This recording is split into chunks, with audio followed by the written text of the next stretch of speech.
Welcome back to the channel, Toxic Friends. My name is Diseases Jesus. You can call me Dota 2 Jesus, of course. Today I'm going to be talking about Dota 2 laning tips. I saw some of your comments. Some of you suggested a Dota 2 laning video. I told you I would bring it to you, so I'm bringing it to you now. Let's do it. The way I was thinking about this video, I wanted to start from my mindset when I'm picking my hero up until just about the mid game.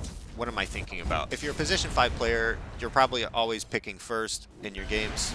That's a given. My only advice here is play a small amount of heroes. The way I play, I have about 5 heroes that I would feel ultra comfortable playing in that position, and then I'll stick to about 2 of them that I'll spam. Really, I'll stick to 1 of them that I'll spam. If it gets banned, then I go to the second one, right?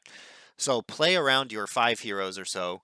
Figure out which ones are most effective that you're having the best games with. If you have a bad game with one, knock it off your list. So that's the way I play. I'll stick to 2 heroes that I'm having a lot of success with. Right now, my 1 and 2 are Treant Protector and Ogre Magi. And I ban problem heroes that I struggle to win against. So I'll have a pool of heroes. I almost ban the same 1 or 2 every single game. So the way I set up my inventory for every single match, I'm buying 1 Sentry and 1 Tango. That's a given. That's guaranteed. I'm not going anywhere without that. The 1 Sentry is for your small camp. Don't use it to block the enemy's camp. Use it to show the whole surrounding of your camp. And the 1 set of Tangos, and depending on your matchup, your core matchup to their core, you might want to bring that 2nd set of Tangos right off the bat. It just depends on who you see on their side. And then be active with your courier to bring more regen out for the core if you need it. The reason for not buying a bunch at the start is you don't want to overdo it, because the economy of a support, you're not going to have a lot of gold income. You're basically stuck to the passive income plus bounty runes plus assist gold. And if you're good, you'll get stacked camp gold as well. That's about it though, right? So when you're overspending your gold on things you don't need, it's just going to delay your effectiveness later in the game. So don't overdo it. Buy what you need. Buy 1 set at a time, or at the start, buy the 2 sets. Like I said, do not buy small ramp-up items like Orb of Venom, Basilius, or Headdress. Now, there are still times I would buy a Basilius or a Headdress. For an example, if I'm laning with a Bristleback, I would probably give him a Basilius. If I'm laning with an Axe, I would probably give him a Headdress. But it just depends on who also I'm playing, and what's my build going to look like at 30 minutes if I buy one of those items. So it all has to make sense. Do not just buy that for the lane. You're wasting your money. Polling without a stacked camp is completely fine. I used to get flamed for polling a single camp not stacked. It doesn't happen anymore. I don't really know what changed. I think it got to the point where every little bit of advantage you get in the lane is now exaggerated. It's so exaggerated now that every single advantage you can get means a lot to the lane. If you pull that single camp, your carry's going to get a wave or 2 under their tower.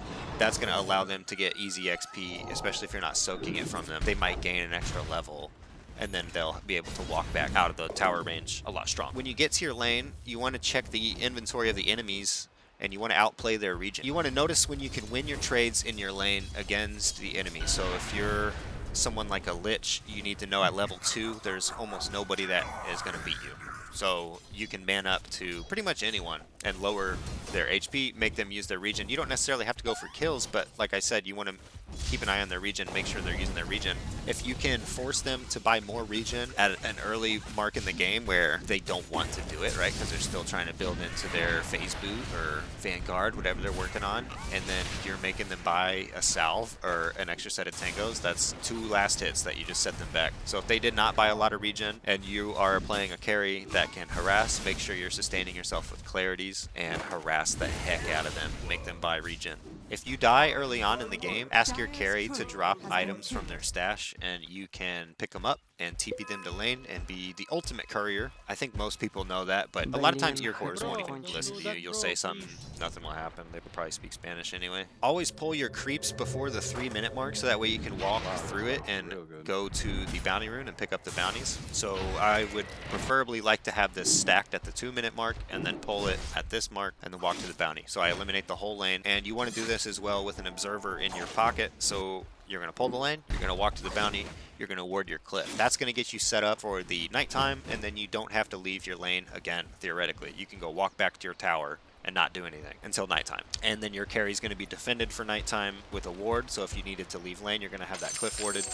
But keep an eye on vision in your top or in your home lane if you leave your lane, because that's extremely important, especially at nighttime. If your core has no vision, you are just asking for it. If you're struggling to have a presence in the lane early on, like I said, do the pull at 3 minutes and walk to the bounty rune. From that point, put that ward up. You need to be stacking jungle camps from that, 3 minutes up until nighttime. You can there smoke mid at nighttime. If you've died twice in lane, or if you feel like you're going to die a second time as soon as you go back, it's a hard lane. Let your core know that you're stacking for them and to soak XP. Or tell them to play for XP. So as long as they don't die and they farm under tower, you're going to have their jungle camp stacked for them. As soon as nighttime happens, it's warded up. They're going to go run to the jungle. You're going to be either taking over the lane or you're going to be ganking mid. So that's how you have a comeback as well. So you might be level 2, level 3 at this time, and you just sacrificed a lot of your time of stacking 3 jungle camps, but that's going to help your carry get back on track or ramp up heavily if they have an XP advantage. If they were playing solo the whole time and the other position 4 stayed in the lane, your carry's probably going to have an XP advantage coming out of the jungle, and that can be a big deal. So that's an easy way to gain a footing in a game if you are struggling with having a presence in your lane. So I guess the biggest piece of advice if you're struggling like that is to not soak XP from the carry. You just want to stay close enough that you can pull and stack and ward. The warding might be the most important part, because if they're struggling and they die, it's not going to be fun. Do not let them get ganked. Just make sure they know you're not there. Because a lot of times when my cores die, if I'm playing position 5, it's when I'm backing away.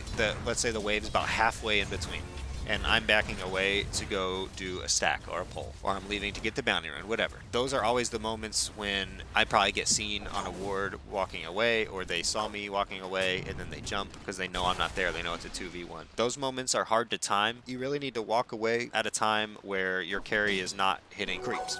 If they're hitting creeps, you probably need to stick around just for that last bit, and then there's that tiny bit of time before the next wave. That's that time you need to walk away and leave. That way your carry knows, if I walk up to this, I'm by myself. So if you're not using your voice, just make sure you're doing the correct timing so you're not screwing over your carry. Preferably you just want to tell your carry what's going on though, and then pick the right timing to go do it.